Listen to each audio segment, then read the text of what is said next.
안녕하세요. 오늘은 3월 26일 주일입니다. 성전 멸망과 인자의 징조. 마태복음 24장 15절부터 35절까지 말씀입니다. 그러므로 너희가 선지자 다니엘이 말한 바 멸망에 가증한 것이 거룩한 곳에 선 것을 보거든 읽는 자는 깨달을진저. 그때 유대에 있는 자들은 산으로 도망할지어다. 지붕 위에 있는 자는 집 안에 있는 물건을 가지러 내려가지 말며 밭에 있는 자는 겉옷을 가지러 뒤로 돌이키지 말지어다. 그날에는 아이 벤 자들과 젖 먹이는 자들에게 화가 있으리로다. 너희가 도망하는 일이 겨울에나 안식일에 되지 않도록 기도하라. 이는 그때에 큰 환란이 있겠음이라. 창세로부터 지금까지 이런 환란이 없었고 후에도 없으리라.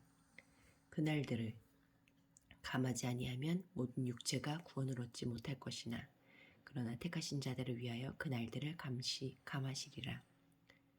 그때 사람이 너희에게 말하되 보라 그리스도가 여기 있다 혹은 저기 있다 하여도 믿지 말라. 거짓 그리스도들과 거짓 선지자들이 일어나 큰 표적과 기사를 보여 할 수만 있으면 택하신 자들도 미혹하리라. 보라 내가 너희에게 미리 말하였노라.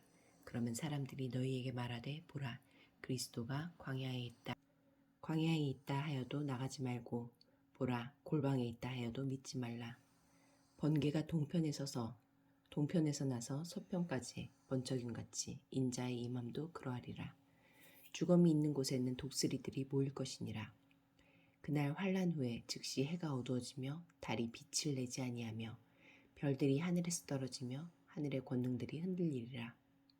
그때에 인자의 징조가 하늘에서 보이겠고 그때에 땅의 모든 족속들이 통곡하며 그들의 인자가 구름을 타고 능력과 큰 영광으로 오는 것을 보리라. 그가 큰 나팔 소리와 함께 천사들을 보내리니 그들이 그의 택하신 자들을 하늘이 끝에서 저 끝까지 사방에서 모으리라. 무화과 나무의 비유를 배우라. 그 가지가 연하여지고 잎사귀를 내면 이름이 가까운 줄을 아나니 이와 같이 너희도 이 모든 일을 보거든 인자가 가까이 곧 문 앞에 이른 줄 알라. 내가 진실로 너희에게 말하노니 이 세대가 지나가기 전에 이 일이 다 일어나리라. 천지는 없어질지언정 내 말은 없어지지 아니하리라. 15절부터 28절까지 말씀에서 예수님은 어떤 분입니까? 다니엘이 멸망에 가증한 것이라고 예언한 주전 167년 그리스 군대가 성전에 우상을 세워두었던 일이 다시 반복될 거라 예고하십니다. 실제로 주후 70년 로마 군대가 성전에 가증한 것 깃발을 세워두는 일이 발생합니다. 하지만 성전의 종말이 도래한 그때를 세상의 종말로 간주해서는 안 됩니다. 멸망에 가증한 것은 세상의 끝이 왔으니 살렘 밖으로 달아나라는 신호입니다. 겨울이어서 안식일이어서 임산부라서 이동이 불편해도 앞뒤 돌아보지 않고 탈출해야 합니다. 이스라엘 역사 이래 가장 잔인한 사륙과 비참한 굶주림이 예루살렘 안에서 벌어질 것이기 때문입니다. 이때를 틈타 등장하는 거짓 메시아의 광신적 종말론에 현혹되거나 메시아가 어딘가에 임했을 거라는 헛된 믿음에 빠져 무모하게 예루살렘에 머물러서는 안 됩니다. 어디서나 보이는 번개처럼 또렷하지 않다면 주검에 임하는 독수리의 모습처럼 명백하지 않다면 그리스도의 재림이 아닙니다. 29절부터 31절까지 말씀에서 예수님은 어떤 분입니까? 때가 해가 어두워지며 하늘의 권능들이 흔들리는 것은 세상의 종말이 아닌 국가와 도시의 패망에 대한 묘사입니다.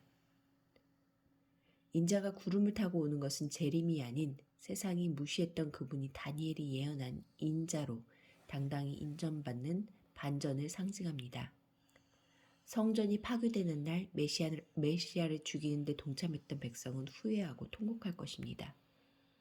성전 파괴는 예수님이 진정으로 하나님의 아들이시고 새로운 성전이시며 온 열방을 다스리고 심판할 권세를 하나님께 받은 인자이심을 입증하는 사건이 될 것입니다. 이스라엘 백성을 성전으로 모으던 나팔 소리는 온 열방을 하나님 나라로 초청하는 나팔 소리가 될 것입니다. 32절부터 35절까지 말씀에서 예수님은 어떤 분입니까? 이 모든 징조와 성전 멸망은 이 세대가 지나가기 전에 이루겠다고 약속하십니다. 실제로 이 말씀을 주신 약 40년 후 로마는 예루살렘과 성전을 파괴했습니다.